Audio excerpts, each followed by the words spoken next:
Assalamualaikum warahmatullahi wabarakatuh.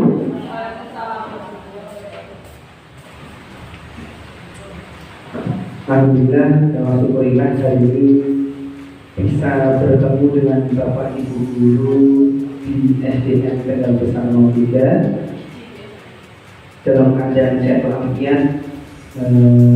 Yang kedua, suatu serta salam mari kita doakan kepada Junjungan Nabi besar Muhammad SAW yang alhamdulillah kita sekarang diberi banyak kenikmatan, terutama kenikmatan iman, Islam dan teknologi, semuanya berkat perjuangan beliau di masa yang lampau. Jadi Bapak Ibu, hari ini adalah pendampingan individu 2 saya dengan Bu Amalia berupa saya SPC. Izin memperkenalkan sedikit Bapak Ibu, di nama saya Sudarjana di Suhendo Purwanto SPC. Saya bekerja saya itu di SDN Sempusari 01. Alhamdulillah ini kerjaan saya yang kedua. Jadi kalau kemarin saya PP angkatan ke-8, kemudian dianggurin 1 bulan sama BPJP gitu ya. Kemudian nanti dipanggil lagi untuk menjadi PP di angkatan yang ke-10 Bapak Ibu ya. Jadi Bu Amalia sebagai kawan guru penggerak sebenarnya di modul 1.3 kemarin sudah belajar membuat visi untuk dirinya sendiri, perubahan untuk dirinya Bu Amalia sendiri. Kemudian dari visi pribadi yang sudah dibuat Bu Amalia, nanti harapannya Bu Amalia nanti bisa menyusun atau meninjau kembali visi dan misi sekolah. Tujuan pertemuan hari ini adalah kita diskusi untuk meninjau visi sekolah utama. Nah, kenapa visi sekolah harus ditinjau Bapak Ibu? Karena visi sekolah itu biasanya kan dibentuknya oleh para pendahulu sekolah, gitu ya. Bisa 10 sampai 20 tahun yang lalu, gitu ya. Nah, apakah sekarang masih relevan? Nah, kita akan coba tinjau secara bersama-sama. Diskusi ini serta-merta tidak harus mengubah visi, baik. Yang terpenting adalah nanti bagaimana Bu Amalia dan rekan-rekan di SDN Tegal Besar 3 itu bisa membuat prakarsa perubahan melalui program-program yang sesuai dengan visinya sekolah. Dan dari diskusi hari ini nanti harapannya adalah Bapak Ibu semua dapat merefleksikan diri. Jadi apa yang direfleksikan? Yang direfleksikan adalah apa yang kita lakukan selama ini, apakah sudah sesuai dengan visi sekolah, ya, atau belum? Nanti mari kita berefleksi secara bersama-sama. Harapan berikutnya adalah visi yang ada di sekolah itu sebenarnya kan kepinginnya kementerian itu disesuaikan dengan 6 dimensi profil pelajar Pancasila. Jadi kita bisa ambil 6 dimensinya atau mengambil minimal 2 sampai 3 dimensi yang sesuai dengan harapan dari guru-guru yang ada di SDN Tegal Besar 3. Misalkan visinya nanti tidak bisa mengacu kepada 6 dimensi profil pelajar Pancasila, panitia nanti misinya adanya ke sana. Kalau tidak ada, ya kita prakarsa perubahannya. Maka kita harus mengingat kembali bahwa visi itu adalah perahu besar yang kita ciptakan bersama untuk mencapai tujuan tertentu. Itu harus dipikirkan Bapak Ibu. Jadi tujuannya sekolah ini mau kemana, bawa kemana sih? Kalau memang mau dibawa ke anak-anak yang beriman, mana perubahan-perubahannya? Kalau memang mau diajak ke anak-anak yang kreatif, mana programnya? Mau diajak ke anak-anak yang berlatih seperti apa pembelajarannya? Nah, itu nanti yang coba kita kulik bersama-sama. Bapak Ibu. Jadi nanti mohon bisa diikuti dengan baik. Kemudian Bapak Ibu itu ada hal yang ingin ditanyakan, mohon kita berikan bersama-sama. Selebihnya berikutnya waktunya saya berikan kepada Bu Amalia. Monggo Bu Amalia.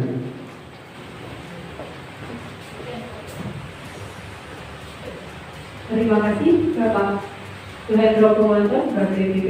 Assalamualaikum warahmatullahi wabarakatuh. Terima kasih atas kedatangan rekan-rekan sekalian pada hari ini pada acara diskusi visi dan prakarsa perubahan. Nah, Bapak Ibu sekalian, sebelum kita mulai, ketika jenengan semua kecil, pasti pernah ditanya ya, cita-citanya apa sih? Pernah nggak? Ya, nah saya ingin tahu, ketika jenengan kecil dulu, jenengan cita-citanya ketika ditanya cita-cita, jawabannya apa? Monggo. Silakan, Bu kita, silakan.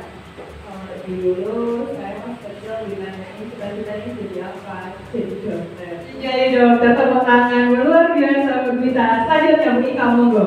Masih kecil dulu ditanyakan sama bapak, jadi apa kalau sudah besar? Pengen punya rumah sakit. Oh, pengen punya rumah sakit lebih besar lagi, istimewa. Ini dokternya. Oke, Pak Iwan, silakan Pak Iwan. Apa sih cita-cita ketika kecil dulu? Saya ketika ditanya, cita-cita itu pengen jadi TNI. Ingin jadi tentara. Oke, tepuk tangan dulu dong buat Pak Iwan. Lanjut, silakan. Bu Yeni. Akhirnya menyaksikan jauh dari yang sekarang. Pengennya jadi pegawai bank. Keren, merasakan. Pegawai bank tuh kayaknya bersih dan cantik. Oh, ya sama tangan dulu buat Bu Yeni. Terus kalau jadi jangan saya dulu. Kalau kamu berikan mau jadi bank nggak mau rumah sakit. Oh, gitu. Keren sekali. Bu Siti, monggo Bu Siti. Cita-citanya dulu apa? Kalau saya nggak jauh beda dengan Bu Yeni. Kalau bercanda nggak punya cita-cita. Tapi begini ya seperti dia di pegawai bank. Cocok kalau Bu Siti ya, sudah tinggi, cantik gitu ya. Oke, Bu Rafika, boleh silakan Bu Rafika. Ketika kecil, jenengan ditanya kira-kira jawabannya apa? Kalau saya nggak punya cita-cita, ini cita-cita ibu saya ini. Ibu saya ini jadi guru, jadi diarahkan ke anak. Oh, berarti kita turunan ya. Oke, dilanjut Bu Cinta, monggo. Cita-citanya berarti dari semua tadi berarti tidak ada yang tercapai, cuma saya cita-citanya jadi guru, alhamdulillah. Wah, tepuk tangan buat Bu Cinta. Keren. Dilanjut, monggo. Alamin.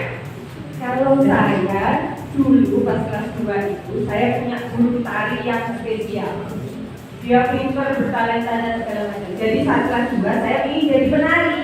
Wah, terus Saat kelas 4 berubah lagi. Ingin jadi dokter. Kelas 6 berubah lagi. Ingin jadi guru. Dan itu yang melekat sampai sampai sekarang. sekarang. Keren, tepuk tangan dulu buat Bu Lamet. Selanjutnya Bu Ari, monggo Bu Ari. Apa sih cita-citanya ketika kecil? Terima kasih Bang. Dulu waktu kecil itu saya kepingin jadi polwan. Wih, terus Karena kalau saya lihat itu kan kalau bandel itu gagah gitu ya. Iya. Tapi tidak kesampaian itu karena ibunya kurang. Oke, terima kasih. Terima kasih Bapak Ibu guru hebat, tepuk tangan buat jenengan semuanya. Oke. Nah, dari cita-cita yang ketika jenengan kecil itu tadi ada yang terwujud dan ada yang tidak terwujud. Next, Pak Iwan.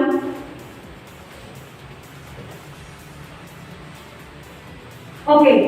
Nah, sama seperti yang akan kita diskusikan hari ini, cita-cita, visi, jadi keinginan atau harapan kita setinggi-tingginya nanti ketika dalam suatu waktu tertentu akan tercapai atau tidak, itu yang namanya cita-cita atau visi. Nah, sebelum kita mulai kegiatan hari ini, kita harus mempunyai kesepakatan kelas. Nah, ada kesepakatan kelas yang sudah saya tampilkan di situ. Yang pertama, peserta aktif dalam kegiatan. Yang kedua, menghormati pembicara dan peserta lain. Boleh makan dan minum selama itu tidak mengganggu. Menjaga kebersihan ruangan dan tetap di ruangan hingga kegiatan selesai. Adakah yang mungkin mau ditambahkan atau dikurangi? Tambahkan Bang, selesai tepat waktu. Selesai tepat waktu, monggo Pak Iwan silahkan ditambahkan.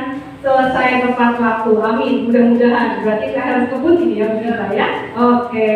Nah, selanjutnya, sudah ada Pak Iwan nanti saja.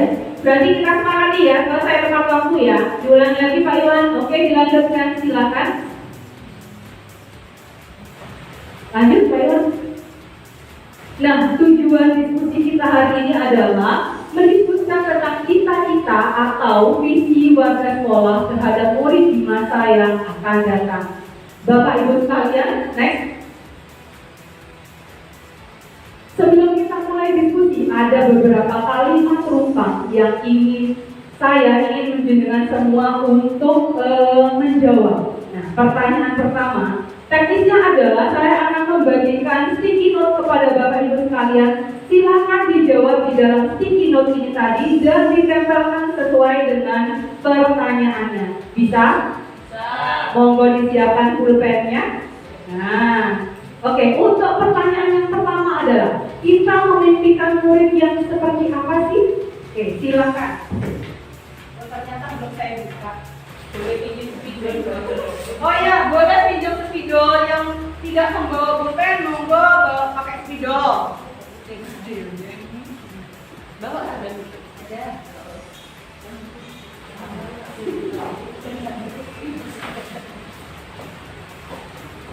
Untuk pertanyaan pertama berarti memakai sticky note yang berwarna ungu ya, biar berbeda. Oke, silahkan. Mimpi kita tentang murid itu seperti apa? Boleh menjawab satu pertanyaan, boleh 5 jawaban juga boleh. Terserah Bapak Ibu sekalian. Jadi keinginan Bapak Ibu sekalian tentang murid-murid kita itu yang seperti apa sih? Ya. Yang sudah monggo bisa ditempelkan ke dinding yang sebelah sini. Tidak usah. Oke. 1, monggo silakan dilanjutkan. Boleh ditempel sebelah sana bebas.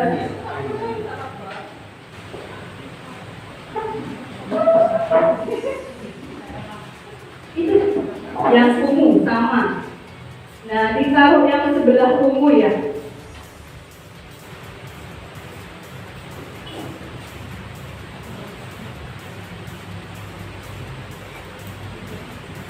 Monggo yang lain dilanjutkan.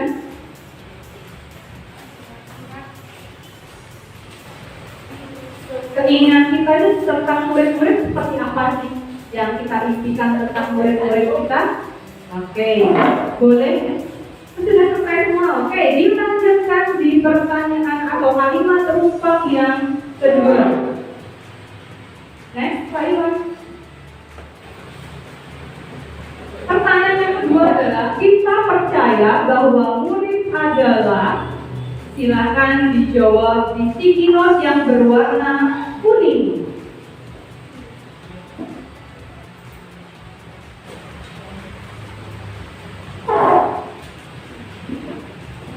Apa sih yang kita percaya tentang murid-murid kita?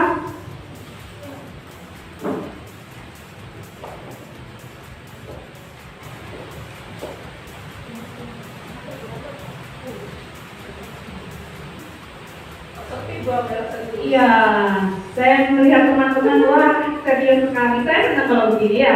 Artinya benar-benar kita memikirkan terkait visi yang sekolah kita inginkan. Oke, ya boleh dilanjutkan, ditempel ke pertanyaan yang kedua. Oke.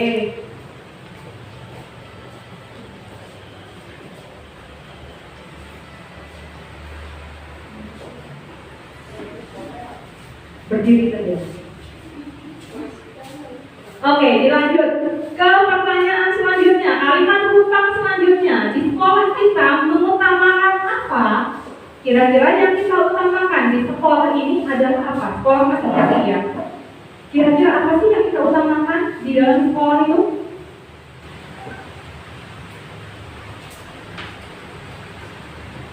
Lebih dari satu jawabannya. Boleh lebih dari 1. Lebih dari 5, tambah bagus sekali. Gak apa, bebas.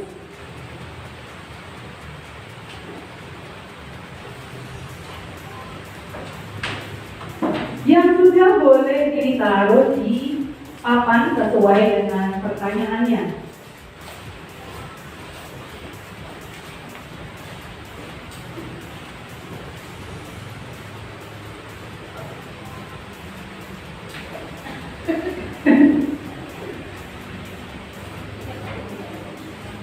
Oke. Ada kelebihan ternyata ya. Oke, dilanjut. Pertanyaan selanjutnya atau kalimat tumpang selanjutnya adalah murid di sekolah kita sadar betul bahwa sekolah itu adalah apa? Jadi murid-murid kita sadar sekolah itu apa sih? Silahkan dijawab di yang warna pink ya. Nah, kita pakai yang warna pink.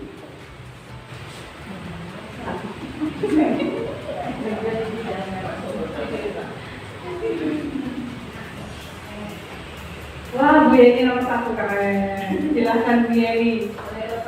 Dapat door prize. Door.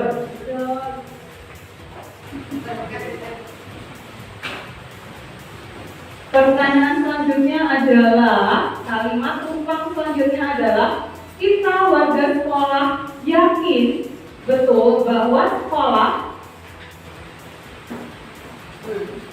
apa?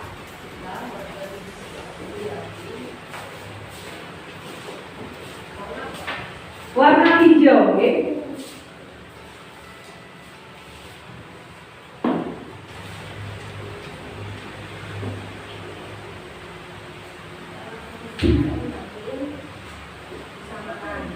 Dua merenya ada yang kelas dua mer.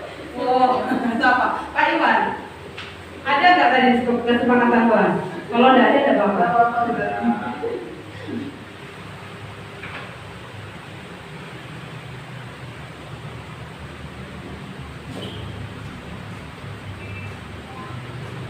Kalau sudah boleh ditempel lagi, bagaimana? Iya, sepertinya ya. Oh, Pak Iwan nomor 1 dinilai 100 ya. Maju duluan.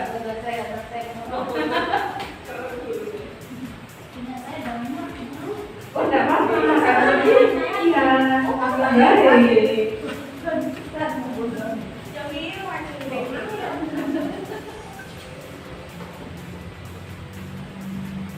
Nah, pertanyaan terakhir adalah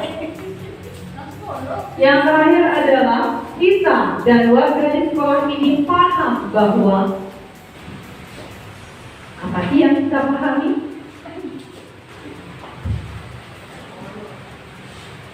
Kita dan warga sekolah paham bahwa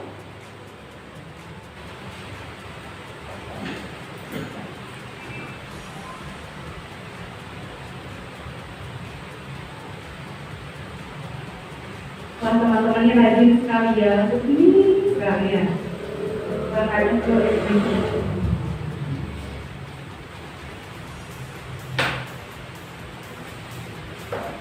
boleh ditempelkan ke papan terakhir. Oh, PR ya teman-teman. Forum. Oke, silakan disesuaikan dengan sticky note-nya.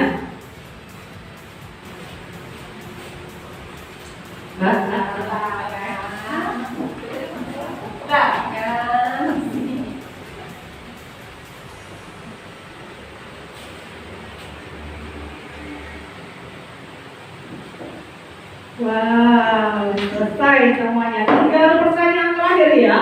Tinggal pertanyaan terakhir, monggo.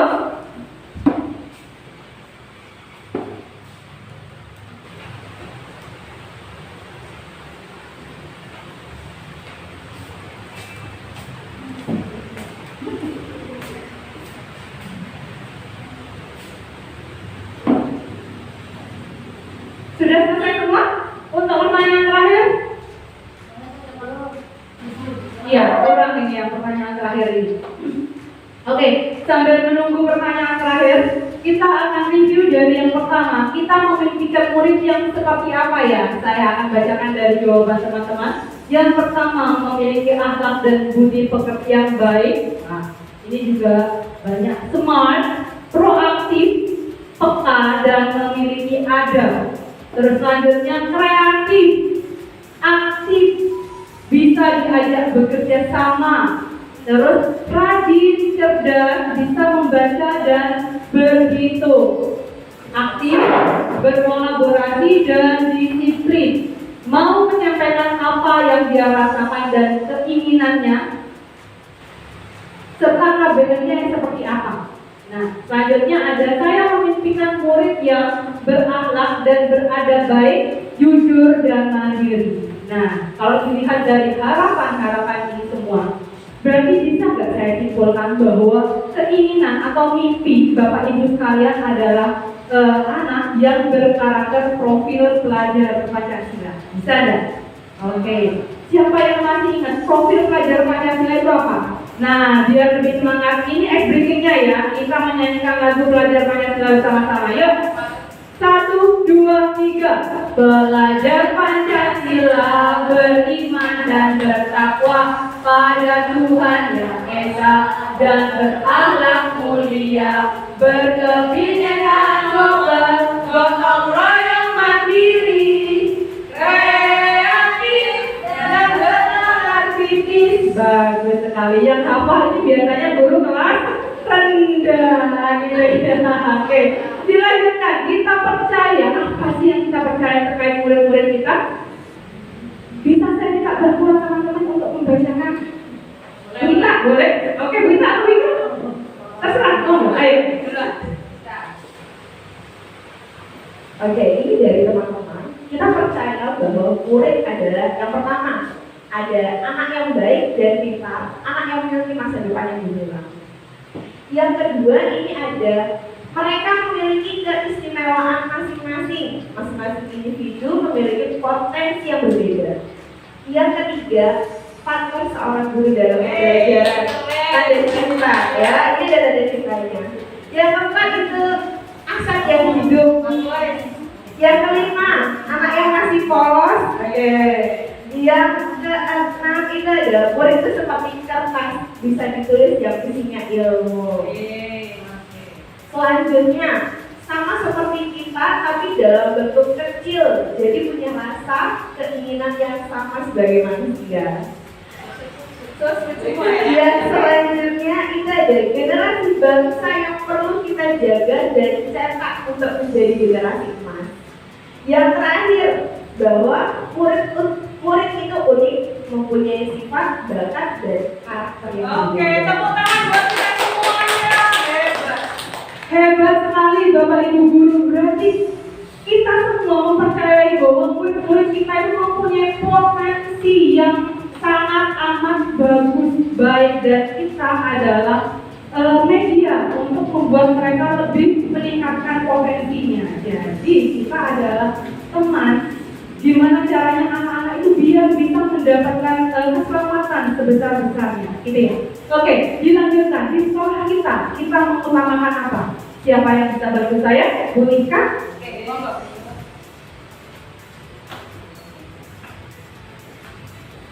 Baik, untuk pertanyaan berikutnya, jawabannya juga beragam. Di sekolah kita mengutamakan apa saja? Moral, adab, ketertiban. Berikutnya adab, sopan santun, kemudian akhlak, kejujuran dan kedisiplinan, karakter moral, sopan santun, kemudian kerjasama yang baik, selanjutnya akhlak dan budi pekerti yang baik, sopan santun, menjaga kebersihan. Siswa yang berakhlak mulia dan berhasil, kemudian adab dan akhlak yang baik, kejujuran dan juga kedisiplinan. Baik, super sekali. Terima kasih Bapak Ibu Guru. Berarti yang kita utamakan sebetulnya yang paling atas adalah apanya sih? Adab atau akhlak. Benar, seperti banyak sekali yang disampaikan bahwa adab itu lebih tinggi daripada ilmu. Ketika adab kita baik, ilmu akan menyesuaikan dengan sendirinya. Selanjutnya di pertanyaan keempat atau kalimat tumpang keempat, siapa yang mau membantu saya? Bu Almet kayaknya. Oke, silakan. Ini terima kasih. Kalimat tumpang keempat.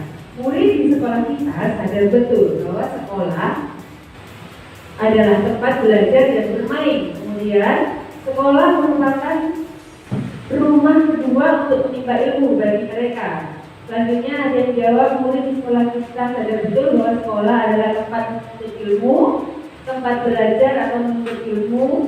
Sama jawabannya tempat menimba ilmu untuk cita-cita. Sama lagi ini jawabannya tempat main atau belajar. Ada yang jawab sekolah adalah tempat yang menyenangkan, ada lognya. Kemudian sekolah adalah lembaga resmi untuk menimba ilmu, dan ada yang jawab sekolah adalah wajar untuk mereka menimba ilmu. Oke, terima kasih banget. Tepuk tangan dong buat Bamet. Terima kasih bantuannya teman-teman. Nah, berarti murid di sekolah kita sadar betul bahwa sekolah adalah tempat belajar dan bermain. Gimana caranya agar mereka merasakan bahwa sekolah ini rumah kedua? Apa sih yang bisa kita lakukan? Membuat sekolah terasa nyaman buat mereka. Nah, salah satu PR buat kita sebagai pendidik, bagaimana sih membuat sekolah yang nyaman? Apakah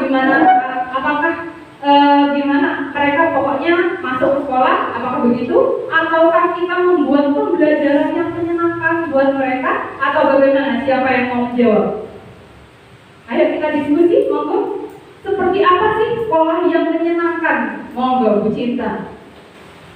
Terima kasih Bu Amel. Kalau menurut saya namanya anak ya siswa itu merasa senang kalau kan kegiatan siswa sehari-hari kan di kelas belajar.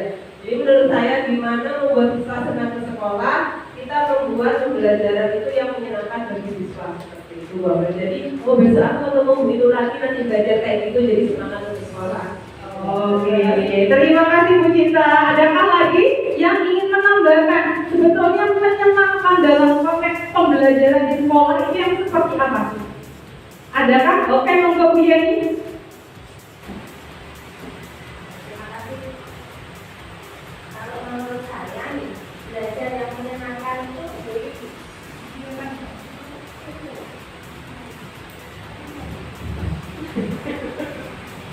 ya, ulangi ada iklan. Menurut saya, kalau belajar yang menyenangkan itu sepertinya anak itu tanpa menyadari, tanpa sengaja mereka itu sebetulnya sudah belajar, tapi dengan situasi yang menyenangkan. Mungkin kalau bisa dijelaskan seperti waktu kita belajar di TK, mungkin seperti itu, cuma karena kita mungkin di tingkat pendidikan yang lebih agak tinggi dari TK, mungkin bisa dalam bentuk yang lain. Tapi intinya menurut saya belajar yang menyenangkan itu mereka tidak merasa kalau saat ini belajar.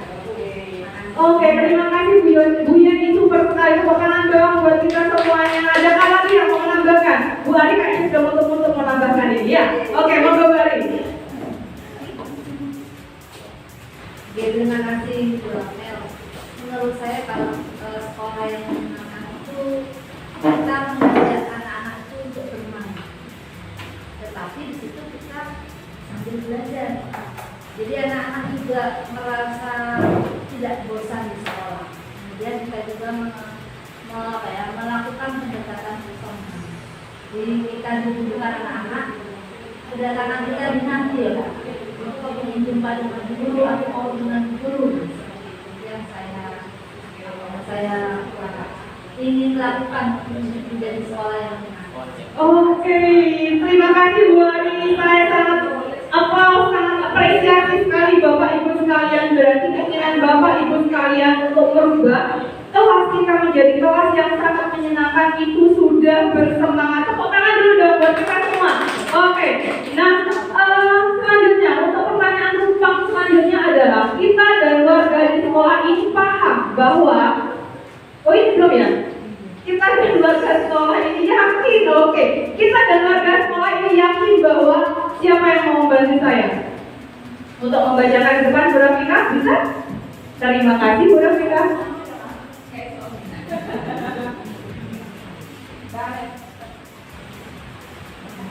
Baik. Di sini kita warga di sekolah, ini yakin yang pertama sukses. Terus budaya positif dapat keputusan terbaik, bisa menjadi lebih baik dari waktu ke waktu, bahwa peserta didik akan memiliki akhlak dan budi pekerti yang baik, tepat menimba ilmu warga sekolah, terutama guru adalah orang tua di sekolah. Akan ada suatu lingkungan yang menyajikan berbagai warna dan lingkungan berbagai karakter atau individu. Dengan dukungan atau bimbingan Bapak Ibu guru, maka anak-anak menjadi sukses. Bahwa kita harus bekerja sama untuk mewujudkan mimpi bersama. Oke, terima kasih Bu Rafika. Oke, kita dan warga di sekolah ini yakin bahwa jadi intinya Bapak Ibu guru sekalian menginginkan bahwa anak-anak itu mau menimba ilmu dengan baik, mendapatkan fasilitas yang baik. Sekarang saya akan bertanya satu hal. Warga sekolah itu apa? Siapa? Karena ini perlu kita garis bawahi ya. Karena di sini dari yang ditampilkan oleh Bapak Ibu sekalian hanya fokus kepada murid, ya kepada siswa. Jadi saya ingin tahu, kita harus punya konsekuensi pemikiran yang sama, pemahaman yang sama terkait warga sekolah. Siapa yang ingin menjawab? Siapa sih warga sekolah? Oke, silakan Bu Ari. Siapa cepat dia dapat hadiah. Warga sekolah itu menurut saya adalah bapak ibu guru, siswa, dan juga tenaga pendidikan yang lain beserta orang tua melalui murid siswa. Oke. Terima kasih Bu Ari. Bu Siti, tepuk tangan dulu dong. Mungkin ada yang mau ditambahkan Bu Siti? Monggo. Terima kasih. Warga sekolah itu semuanya ada di sekolah, mulai dari guru, mulai dari semua guru, kepala sekolah, penjaga sekolah maupun petugas operasi dan juga siswa itu sendiri. Terima kasih Bu Siti, tepuk tangan dulu buat kita semua Bapak Ibu sekalian. Berarti di sini bisa kita tarik garis atau benang merah ya bahwa warga sekolah itu adalah semua yang terkait di lingkungan sekolah, baik mulai kepala sekolah, pendidik, tenaga kependidikan, siswa maupun wali murid. Jadi semuanya harus bekerja sama dengan baik untuk menciptakan sekolah yang diinginkan atau yang dicita-citakan, begitu ya. Selanjutnya di pertanyaan atau kalimat rumpang terakhir, kita dan warga di sekolah ini paham bahwa siapa yang mau membantu saya menjawab? Membaca. Pak Ilan bisa? Oke. Ternyata baru disuruh ya kalau Pak Ilan ya. Untuk kalimat rumpang yang selanjutnya adalah kita dan warga di sekolah ini paham bahwa ilmu bisa didapat dari mana saja, tapi akhlak dari diri sendiri.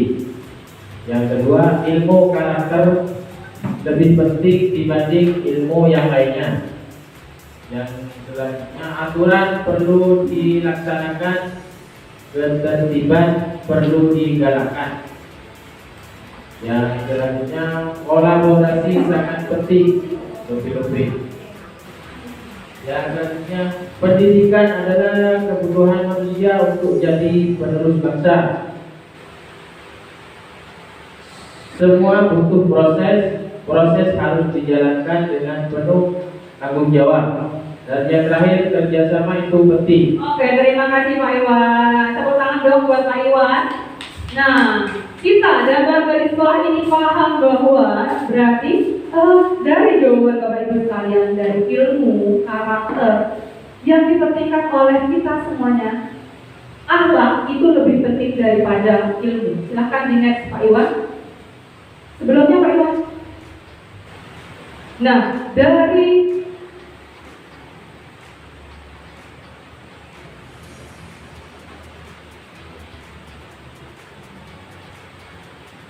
kita memimpikan ilmu ya, kita memimpikan murid yang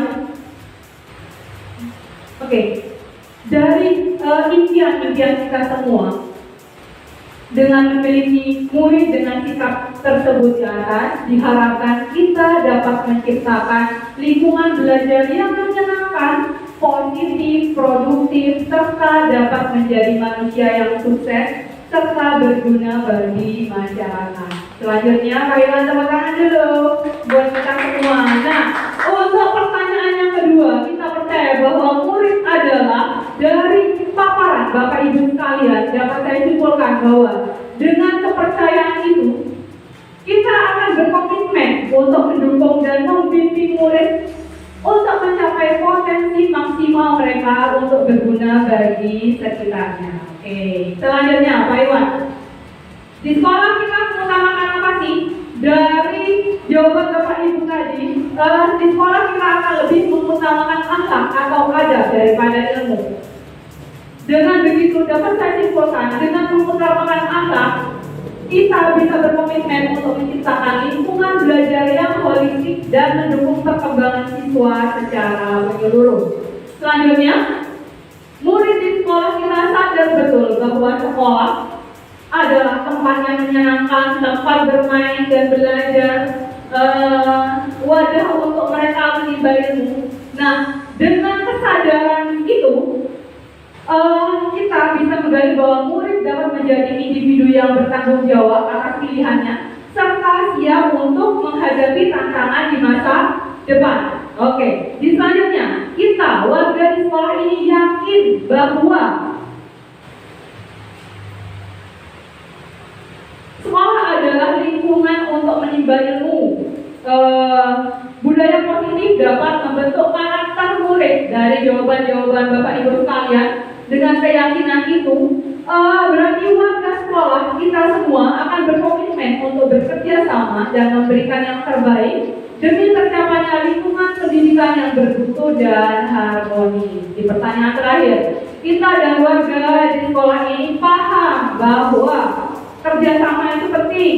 Ilmu didapat dari mana saja, tapi akhlak dimulai dari diri sendiri.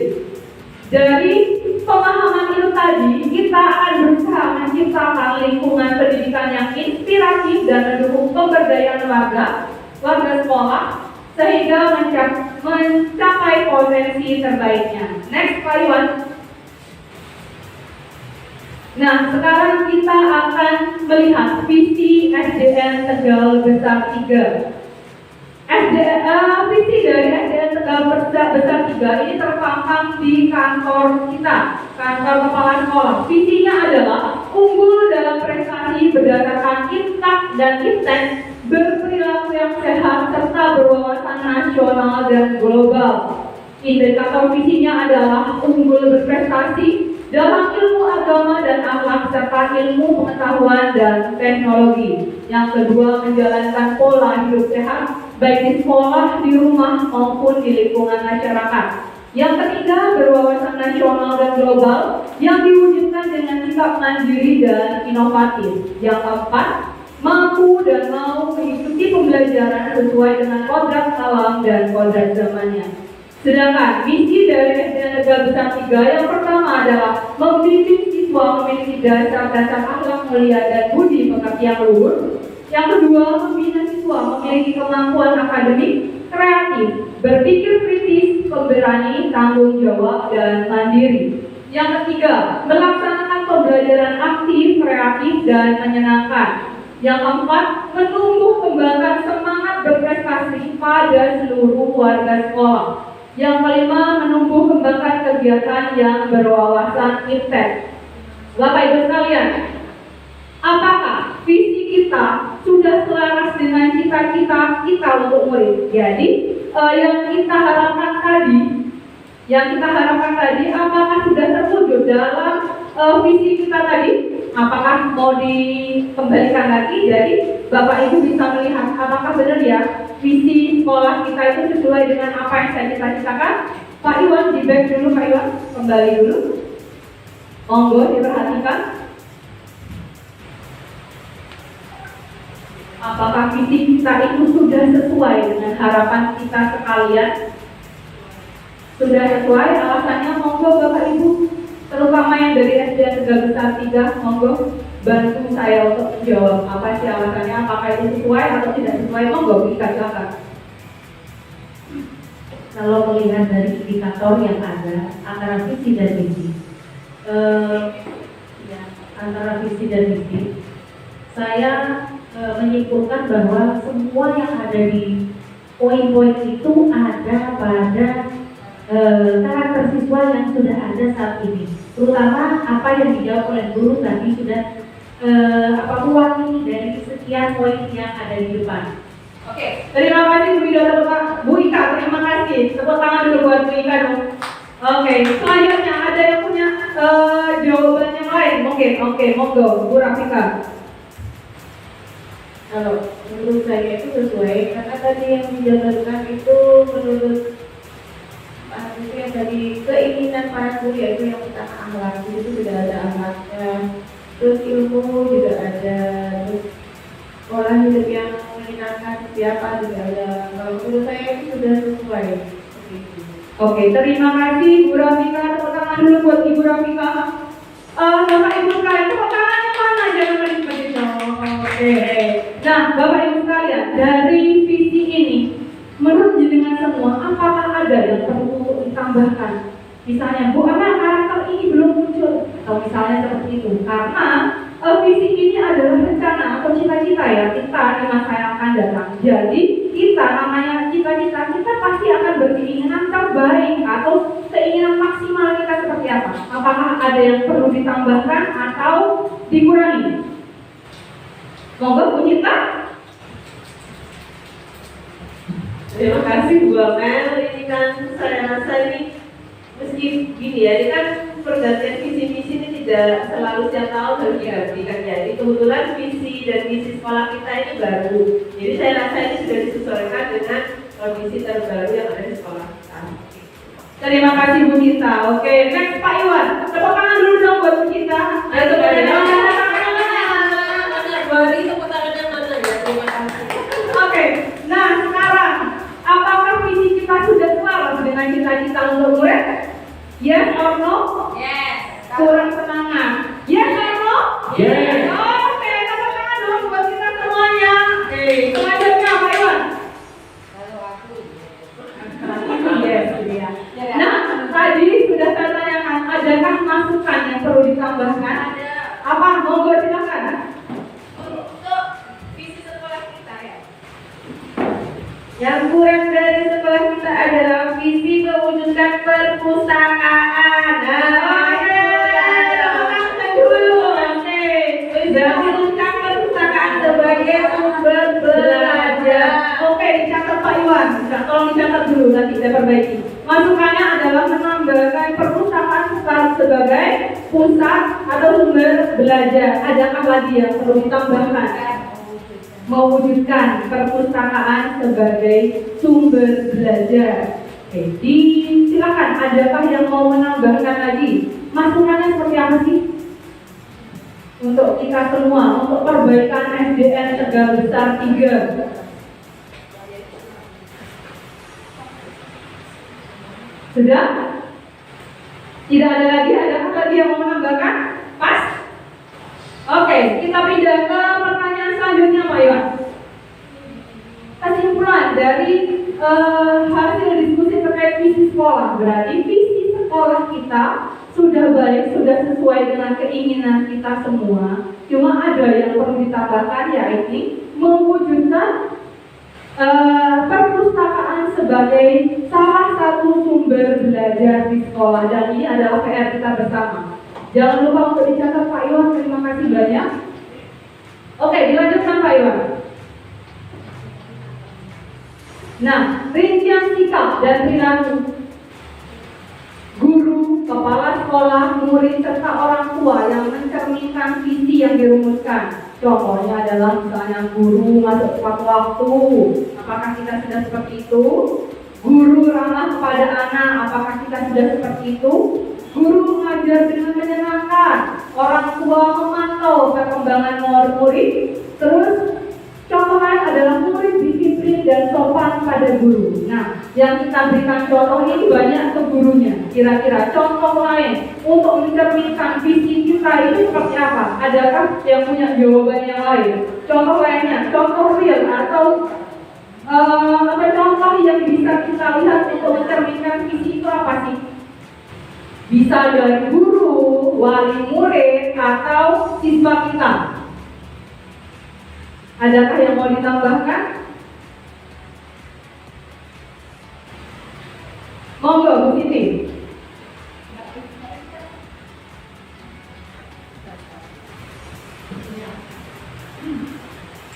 Ya, wali muridnya itu kurang diajak kerjasama. Contohnya kan pas APP ya.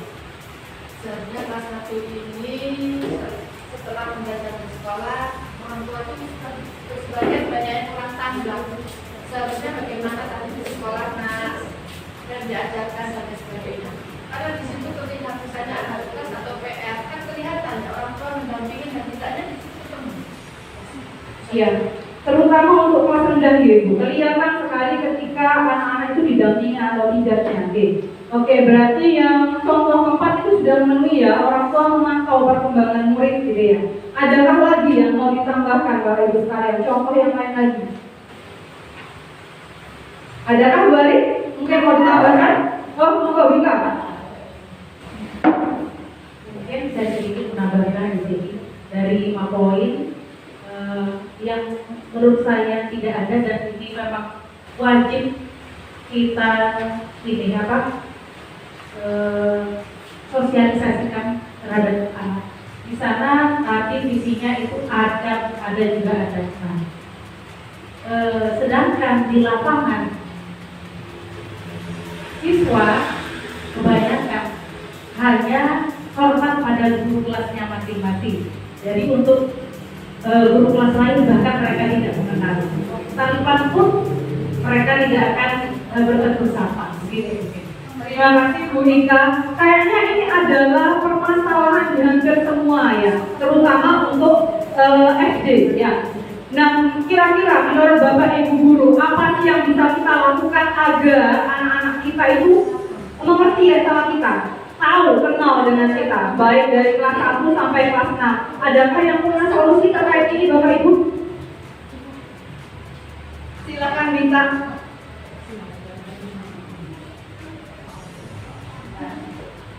Oke, yang pastinya sama kata saya Betul. berarti awal mulanya ada kenalan. Nah, betul. Harus lebih banyak berinteraksi kepada peserta didik. Tidak harus di dalam kelas.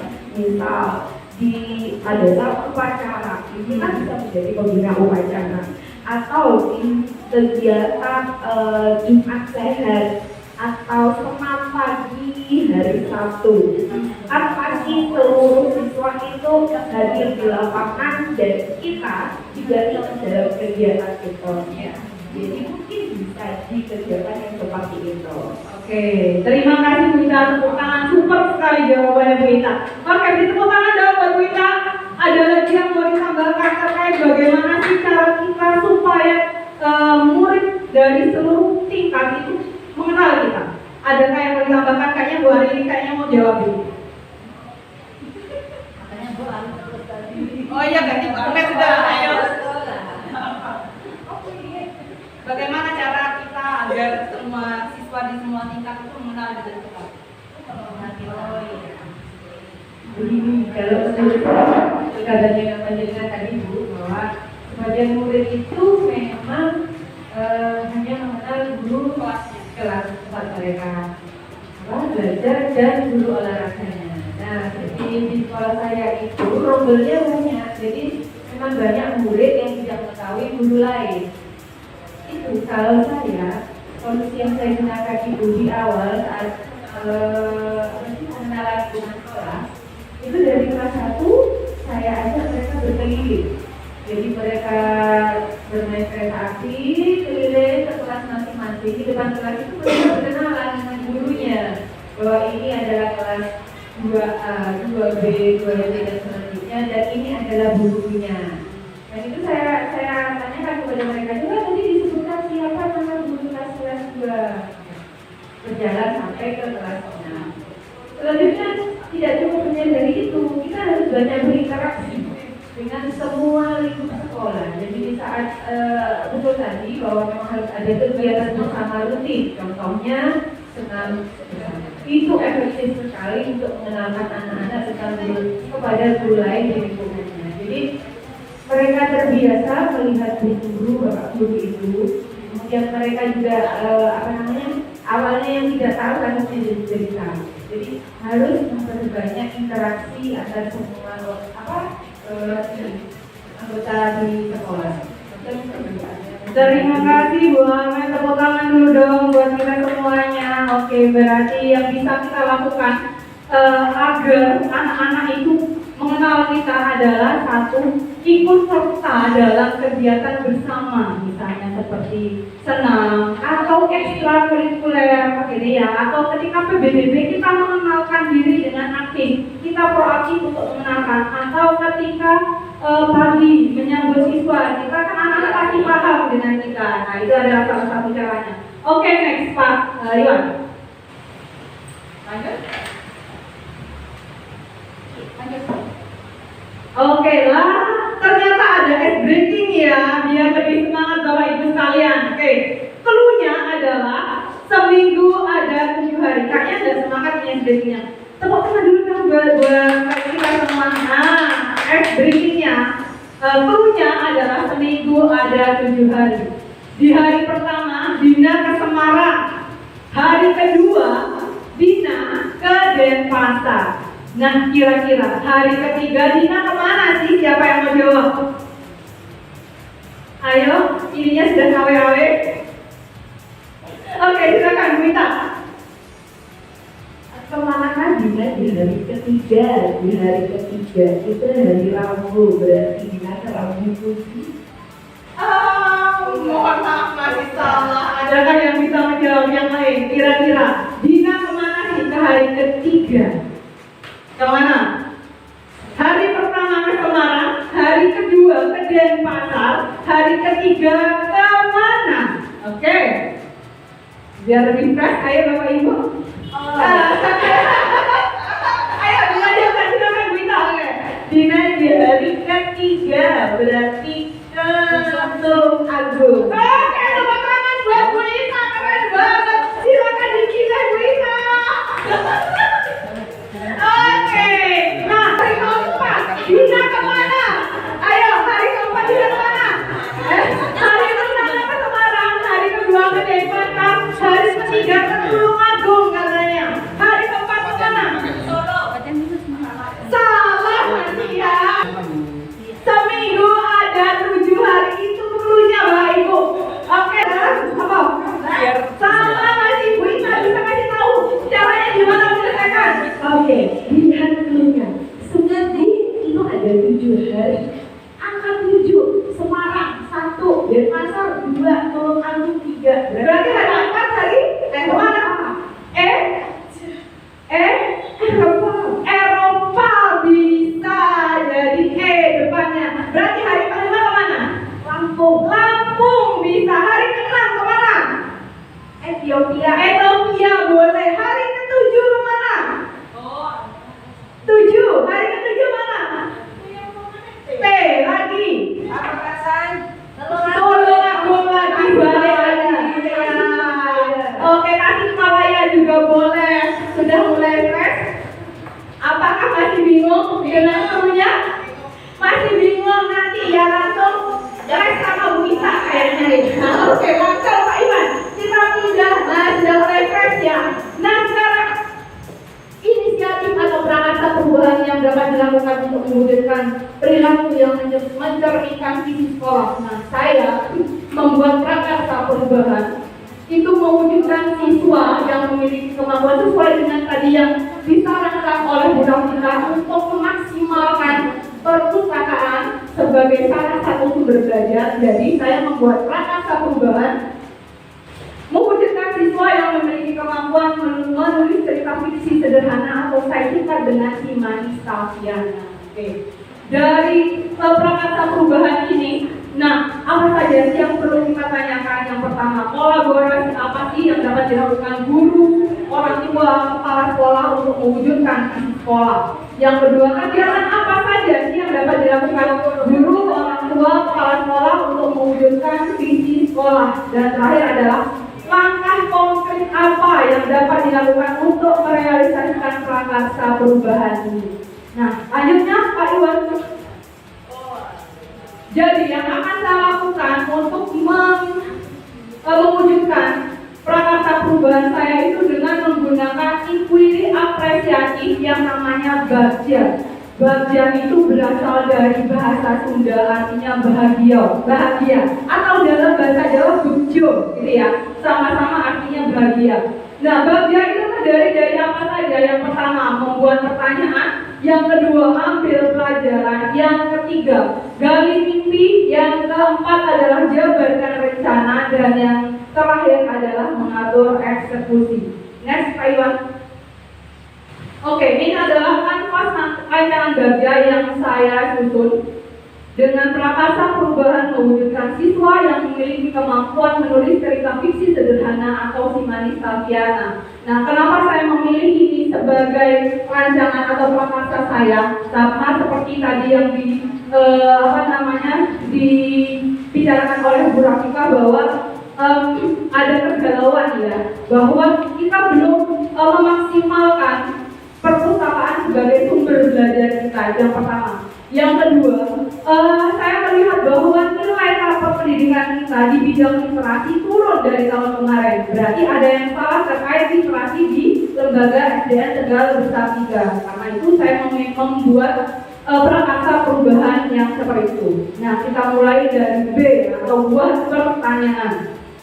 Pertanyaannya bagaimana sih? Pertanyaannya adalah bagaimana upaya yang dilakukan agar siswa mampu menulis cerita fiksi sederhana dengan baik. Nah, ini adalah PR besar sebetulnya buat kita semua. Bagaimana sih anak-anak supaya beralih dari gadget kepada menulis, jadi lebih memaksimalkan kemampuan pribadinya, menulisnya, bercerita dan lain sebagainya daripada ke gadget. Jadi mengalihkan itu adalah PR besar buat kita semua. Nah, tindakan yang bisa kita lakukan yang pertama adalah berdiskusi dengan guru, dengan semua siswa dan tentu saja orang tua siswa tentang kegiatan menulis cerita fiksi secara sederhana ini. Jadi bisa mendapatkan masukan dari bapak ibu guru, dari siswa maupun dari orang tua siswa terkait kegiatan ini. Yang kedua, bisa membuat survei, bisa bentuknya observasi langsung, angket dan lain-lain untuk menggali informasi tentang kemampuan menulis siswa. Nah, selanjutnya adalah membuat tim literasi cara menulis cerita fiksi sederhana. Nah, untuk tim ini saya sangat butuh sekali bantuan Bapak Ibu sekalian untuk membuat tim terkait literasi, bagaimana sih cara menulis cerita fiksi sederhana. Lanjut, Taiwan. Yang kedua adalah ambil pelajaran. Pertanyaannya adalah keterampilan yang telah dimiliki guru dalam meningkatkan kemampuan menulis cerita fiksi sederhana itu apa sih? Ya. Keterampilan apa sih yang telah dimiliki guru dalam meningkatkan kemampuan menulis cerita fiksi pada siswa? Terus yang kedua adalah apa sih manfaat memiliki kemampuan menulis bagi siswa? Selanjutnya, strategi seperti apa sih yang bisa diterapkan untuk menumbuhkan sikap percaya diri siswa? Karena mau tidak mau ketika anak-anak itu mau menulis, mereka harus tahu yang pertama kali percaya diri bahwa tulisan mereka itu berharga. Karena itu menumbuhkan sikap percaya diri itu yang penting. Yang keempat adalah adakah sekolah lain yang sudah menerapkan kegiatan menulis cerita fiksi. Jadi kita bisa kayak semacam itu dibanding kepada sekolah lain terkait bagaimana sih cara atau kegiatan menulis, gitu ya. Nah, tindakan atau penyelidikannya yaitu yang pertama membuat lembar observasi atau jurnal harian perkembangan kemampuan menulis siswa. Jadi yang membuat adalah guru. Yang kedua adalah melakukan observasi kepada siswa tentang kemampuan menulis cerita fiksi sederhana itu tadi. Yang ketiga adalah melakukan kegiatan pembiasaan literasi di kelas dan ini sudah kita lakukan. Yang keempat adalah melakukan studi banding ke sekolah yang memiliki budaya literasi yang sudah sangat baik. Next, Pak Iwan. Selanjutnya adalah gali mimpi. Pertanyaannya adalah bagaimana sih perasaannya jika siswa memiliki kemampuan menulis yang baik? Bagaimana menurut Bapak Ibu? Apa yang Bapak Ibu rasakan jika siswa memiliki kemampuan menulis yang baik? Bangga ya pastinya ya. Oke, selanjutnya apa saja sih sikap yang tumbuh ketika murid memiliki rasa percaya diri? Kemudian tindakan penyelidikan yang dilakukan adalah berdiskusi dengan guru dan murid, mencari referensi tentang kegiatan yang bisa menumbuhkan kemampuan menulis cerita fiksi sederhana. Yang kedua, menanyakan pendapat murid tentang kegiatan menulis yang menyenangkan itu seperti apa. Terus selanjutnya membuat survei kepada murid tentang sikap-sikap yang diperlukan ketika akan menulis cerita fiksi sederhana. Dari 3 pertanyaan itu tadi mungkin ada yang mau ditanyakan terlebih dahulu atau kita lanjut sampai terakhir? Kita lanjut ya. Yang selanjutnya adalah J, jabarkan rencana. Jadi ada pertanyaan-pertanyaan yang akan kita tanyakan. Yang pertama adalah, apa sih langkah-langkah yang harus dilakukan agar siswa memiliki kemampuan menulis cerita fiksi secara sederhana? Yang kedua adalah strategi yang bisa digunakan untuk menciptakan lingkungan sekolah yang mendukung kemampuan menulis siswa.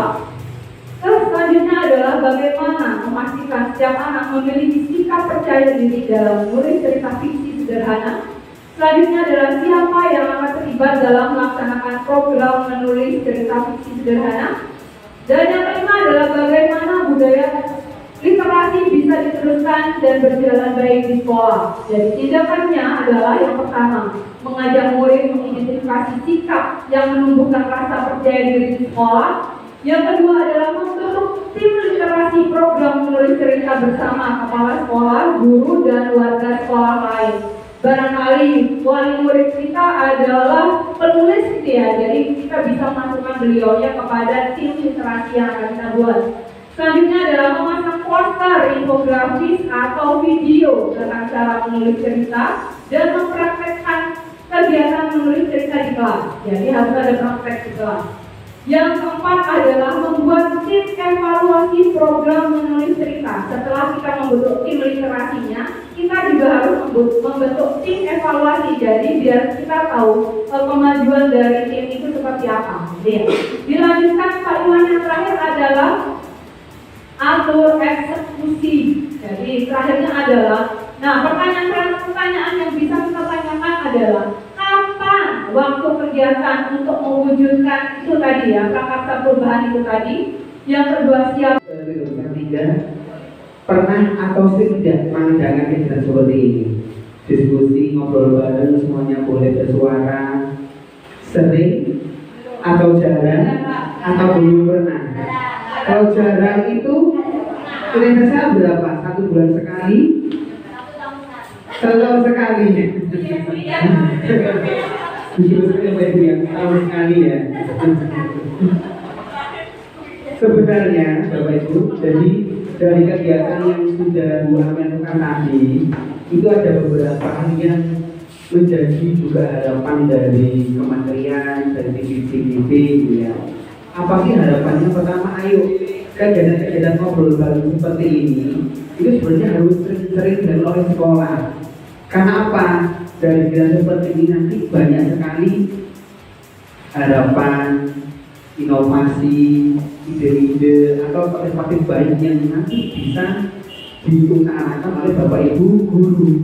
Sehingga nanti kepala sekolahnya tahu pinginnya guru seperti apa, sesama guru bisa saling mencuri ide praktek yang sudah dilakukan oleh kelas-kelas yang lain. Itu harus itu Bapak Ibu. Jadi udah berarti kegiatan seperti ini akan dilakukan. Memang menyita waktu Bapak Ibu ya, tapi manfaatnya akan sangat luar biasa. Kalau di sekolah kami itu masih minggu 2 kali Bapak Ibu ngobrolnya ini. Hari Kamis dan hari Sabtu kita masih ngobrol. Ya harapannya seperti apa? Nanti monggo bisa disampaikan kepada kepala sekolahnya. Gini sudah banyak seperti itu ya. Kemudian ada beberapa proyek yang tadi saya petik gitu ya, dan coba nanti kita refleksikan dan coba kita cari benang merahnya tentang belajar yang menyenangkan Bapak Ibu. Jadi belajar menyenangkan itu juga jangan melupakan belajar yang bermakna. Bapak Ibu ya. Jadi kalau menyenangkan tidak bermakna nanti kena juga tidak dapat apa-apa, gitu ya. Kemudian yang benar itu adalah belajar sambil bermain atau bermain sambil belajar. Belajar sambil bermain atau bermain sambil belajar. Yang pas itu adalah anak-anak bermain tapi sambil belajar. Ya, tapi kalau belajar sambil bermain itu nanti nggak fokus ke belajarnya, bermainnya. Ya, jadi yang benar adalah bermain tapi sambil belajar. Maka di dalam pembelajaran masih ada permainan-permainan, gitu ya.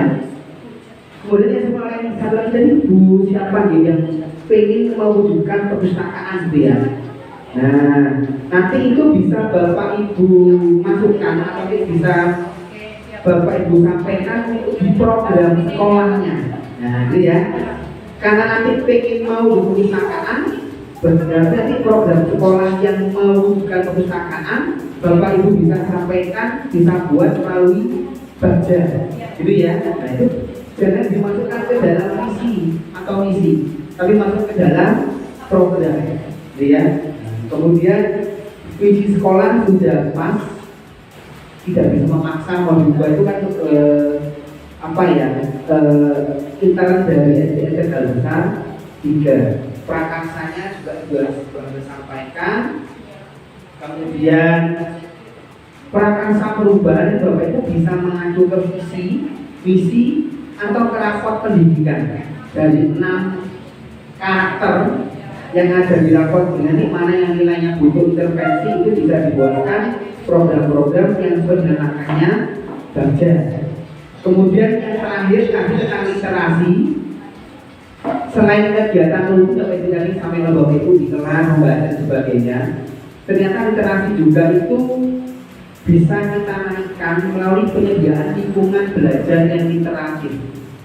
Ketika ada pohon kita nempel namanya apa, manfaatnya apa, ini juga ternyata bisa literatif gitu ya, tidak perlu harus baca dalam kelas. Kemudian jangan Bapak Ibu lupakan adalah menyediakan bahan bacaan berjenjang sesuai dengan kelasnya. Karena mohon maaf, setiap sekolah pasti punya pojok literasi ya. Tapi masa iya anak kelas 1 suruh baca dongeng keong yang hanya bacaannya saja ya, tanpa gambar sampai berhalaman itu pasti tidak akan nyampe. Tapi Bapak Ibu bisa menyediakan buku bacaan berjenjang, ada kode A, B, C dan sebagainya. Bapak Ibu kalau mau cari yang gratis itu bisa di buku Kemdikbud.go.id. Silakan dicek di sana. Sudah disediakan buku bacaan berbuku dan berjenjang yang sudah disediakan oleh kementerian. Nanti soal itu sudah pas Bapak Ibu ya. Kemudian satu lagi pesan yang mungkin nanti bisa tersampaikan oleh Bapak Ibu guru yang lain dan Bapak Ibu kepala sekolah. Saya yakin, Bapak Ibu ya, pertemuan seperti ini, pertemuan yang mendengar aktif Bapak Ibu, nanti mungkin bisa disebarangi oleh para DP atau Bapak Ibu yang lainnya. Bagaimana nanti sekolah ini bisa mengaktifkan kombelnya, komunitas belajarnya. Jadi kombelnya itu tidak hanya untuk meningkatkan kompetensi 1 atau 2 guru, tapi semua guru itu kompetensinya bisa naik bersama-sama. Jadi kalau ada satu guru yang misalkan gitu ya, hanya beliaunya saja yang aktif, maka nanti akan menjadi tidak bermanfaat. Maka kombel itu adalah milik bersama dan semuanya bisa saling menjadi narasumber. Ya tidak hanya yang DP itu narasumber tidak, tapi Bapak Ibu yang lain saya yakin punya paket baik yang bisa dibagikan di kelas-kelas komunitas belajar ada di SDN Tegal Besar 3. Sekali lagi Bapak Ibu, saya ucapkan terima kasih atas kehadirannya. Kalau ada yang kurang berkenan mohon dimaafkan. Kalau ada hal yang baik mungkin bisa dijadikan inspirasi kita bersama. Terima kasih satu-satu buat Bapak Ibu. Terima kasih saya akhirnya. Assalamualaikum warahmatullahi wabarakatuh.